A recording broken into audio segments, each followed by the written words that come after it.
Salutations and greetings! Welcome back to The Desk. I'm Sparrow Swift, and today I'm going to be talking about the fact that I am an author.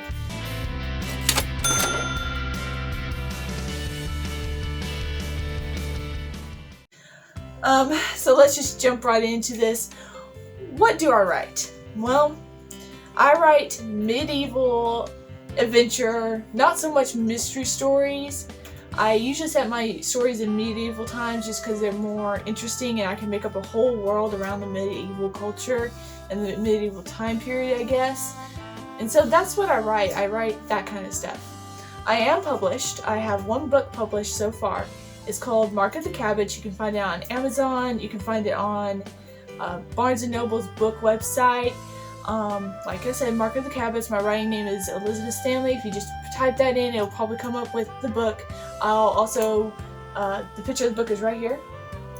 And so just look that up, and it's amazing. I publish through Amazon. I'm a self-publisher because I don't want to give my books or my inspiration to another company that's not going to put my name on it. Now, publishing companies sometimes contact me, saying, hey, we want to see your books and we'll put your name on them if we like them. Then I'm totally game for that. I'm down for that. But I don't have a set writing schedule. Lots of people ask me, do you have a certain time that you sit down and you write? I do not. Because I never know when inspiration is going to hit me. Sometimes I'll go for a week without writing anything, but then suddenly inspiration will jump on me and I'm like, I can't say, oh wait, it's not my writing time. No, I can't let inspiration go like that. So I sit down with my pen and my whatever subject I'm working on, whatever book I'm working on, and I'm never without pen and paper so I can write down what I'm thinking. That's just something I set up when I realized I was going to write for a living. And people often ask me, where do you get your inspiration? Where do you get your ideas? Well, my first book, which is about dragons, just in case you didn't know, it started out with the idea that dragons didn't have to be connected to magic. Dragons, to me, were smart, intelligent, beautiful creatures, and I decided I'm going to write a book that people who don't want to read magic can read. And the first line started playing in my head. It went something like, Sif walked away from a large group of people who were setting fire to a great green mass. That's the idea that started in my head, so I wrote it down and I just kept on writing it. It turned into this beautiful story. I'm not bragging when I say that. I fell in love with it. So I get my inspiration from many different sources and many different things, and I never plagiarize anybody's work. I want to make that very clear. If I read something, I make sure I'm not writing what they wrote about, okay? Sometimes my writing needs a jump start, so I have a finish the story book that I got from my friends. What it is it's a bunch of phrases of an opening story at the top, and then you finish the story in the bottom.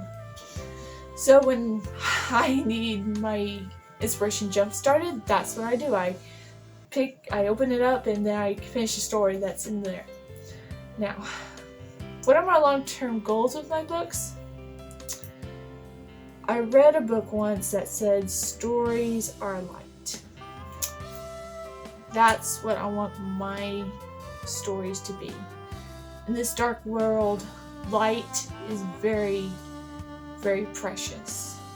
And sometimes people need a place to go where things may not be perfect, but will work out in the end. And I think that's why people read or listen to books, because they know somewhere in their mind that things may not be perfect, but things are going to work out. And when I read books, I'm not escaping from my reality, but when I come out of the book or finish the book, I'll look at my reality and I'll have a different perspective and I can think clearly.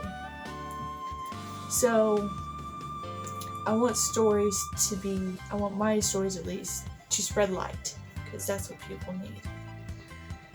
This is the last thing, and what would I tell young or inspiring young artists? What would I tell young authors? Don't give up. that's the one thing I would tell them. Don't give up. People won't always support your writing. I know not everybody I knew supported mine. But if you give up, they won. Don't let them win. Just don't. Keep on writing. Because your stories are going to touch somebody. You may touch somebody that I could never reach. And I may touch someone that you can never reach. But we all have someone in the audience to reach. If we never do it, those people won't be reached. Also, find your niche. I want you to listen to me very closely, young authors out there. This is something I learned very early on in my writings. That every year, there's something different that's out there on the market. For me, when I wrote my first book, it was dragons. I could just walk into a bookstore and there would be a new book about dragons. It was fine because that was my niche. I knew I liked to write about dragons, and everywhere I looked there was a new dragon book. But then after that, it was vampires. I'm not a vampire writer. I don't write about vampires because they are not my niche. So let me tell you this. If your niche is sci-fi fantasy, then go for it, okay? It's your niche. And it may not be popular, but you know what? One day it will be. The year after vampires was fairy tales. Come on. There is everybody's niche, and it may not be the popular thing at that moment, but don't be caught up by the bandwagon of just writing whatever's popular at the moment. You will find your place. And I'm not saying it's wrong to explore and find your niche, but find it and stay there, because that's where you belong. Okay, well, that's all. Thank you for joining me. This is Sparrow Swift from the desk. Beautiful dreams!